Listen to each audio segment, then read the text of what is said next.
अभिषिक्त राजा ने उससे कहा, ऐसा ही होगा, और उसने राजा के श्रेष्ठ कर्तव्य का पालन किया। इस तरह आचरण करते हुए वह चंद्र पर स्नान कर अनुष्ठान करने के लिए सबसे ऊपरी धजे पर गया तो दिव्य चक्र अपने सहस्त्रों स्पोक्स, चक्रनाभि और अपने पूरे अवयवों के साथ प्रकट हुआ। उसे देखकर राजा के मन में आया, मुझे यह बताया गया है कि जिस राजा के सम्मुख ऐसे अवसर पर अगर दिव्य चक्र खुद ही पूरा प्रकट होता है तो वह राजा चक्र प्रवर्तक प्रभुता संपन्न राजा हो जाता है।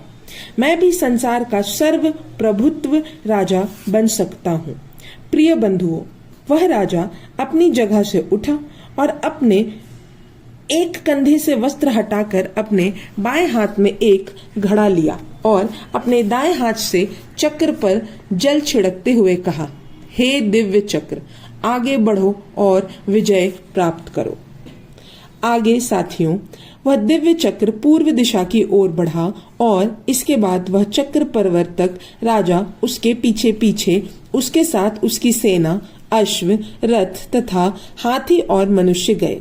जहां जहां वह चक्र रुका उसी स्थान पर वह राजा युद्ध में विजयी हुआ।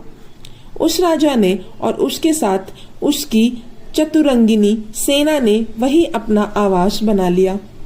इसके बाद उस प्रदेश के अन्य प्रतिद्वंदी राजा उस चक्रवर्ती राजा के पास आए और उससे बोले, हे महान राजन, आपका हार्दिक स्वागत है। यहाँ जो कुछ है सब आपका ही है। अब हमें भी शिक्षा प्रदान कीजिए। चक्रवर्ती राजा ने उससे कहा, आप किसी प्राणी की हत्या नहीं करेंगे, जो आपको नहीं दिया गया है उससे नहीं लेंगे, गलत व अनुचित कार्य नहीं करेंगे, झूठ नहीं बोलेंगे, कोई मादक पेय नहीं पिएंगे और अपनी संपत्ति व अधिकारों का उसी प्रकार प्रयोग ना करें जैसे कि आप अभ्यस्त हैं। इसके बाद दिव्य चक्र पूर्वी महासागर में डुबकी लगाकर बाहर निकला और फिर दक्षिण प्रदेश की ओर बढ़ा और उसी तरह से दक्षिणी महासागर में डुबकी लगाकर दिव्य चक्र पुनः बाहर निकला तथा पश्चिमी प्रदेश की ओर आगे बढ़ा, फिर उत्तरी प्रदेश की ओर बढ़ा। वहां भी वही सब बातें हुई जो दक्षिणी तथा पश्चिम प्रदेश में हुई थी।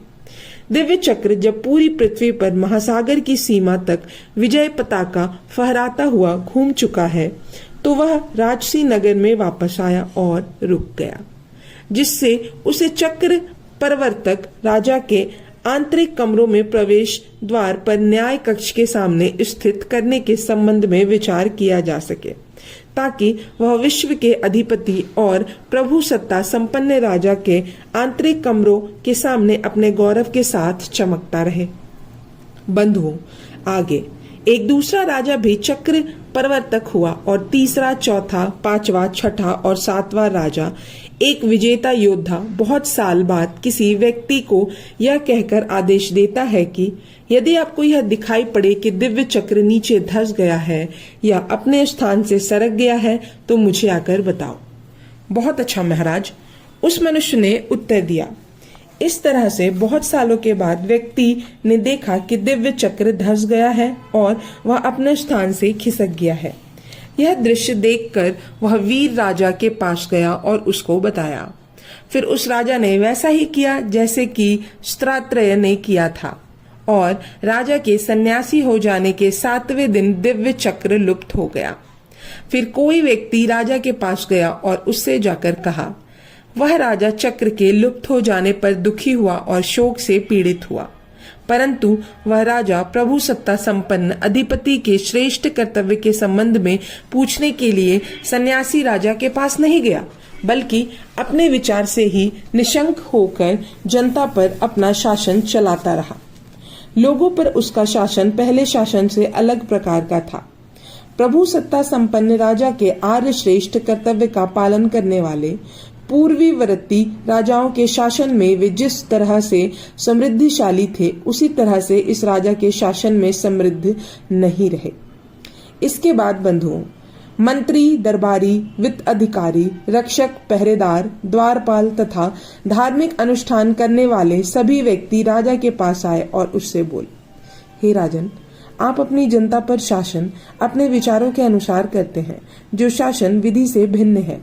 जिस विधि से आपके पूर्ववर्ती राजा आर्यश्रेष्ठ कर्तव्य का पालन करते हुए किया करते थे, अतः उसके इस शासन में आपकी जनता समृद्ध नहीं है। अब आपके राज्य में मंत्री, दरबारी, वित्त अधिकारी, अभिरक्षक और धार्मिक अनुष्ठान करने वाले हम दोनों एवं लोग हैं, जिन्हें प्रभु सत्ता संपन्न राजा के आर्य श्रेष्ठ कर्तव्य का ज्ञान व जानकारी है। हे राजन, इसके बारे में आप हमसे कुछ पूछिए और हम आपको उसका उत्तर देंगे। राजा ने सभी मंत्रियों और उन सभी लोगों को एक साथ बिठाया और उनसे प्रभु सत्ता संपन्न शूरवीर राजा के श्रेष्ठ कर्तव्य से जुड़े प्रश्न पूछे। उन्होंने राजा को उसके बारे में बताया। जब राजा ने उनकी बातें सुनी तो उनको उचित सावधानी, निगरानी और अभिरक्षा प्रदान की, लेकिन उसने दीनहीन तथा असहाय लोगों को धन नहीं दिया और दरिद्रता व निर्धनता व्यापक रूप में फैल गई। निर्धनता जब बढ़ गई तो किसी व्यक्ति ने दूसरे व्यक्ति को चीज उठा ली। लोगों ने उसे पकड़ लिया और राजा के सामने पेश किया। राजा से लोगों ने कहा, हे महाराज, इस व्यक्ति ने वह चीज उठाई जो उसे किसी ने नहीं दी, और ऐसे किसी की चीज उठाना चोरी समझा जाता है।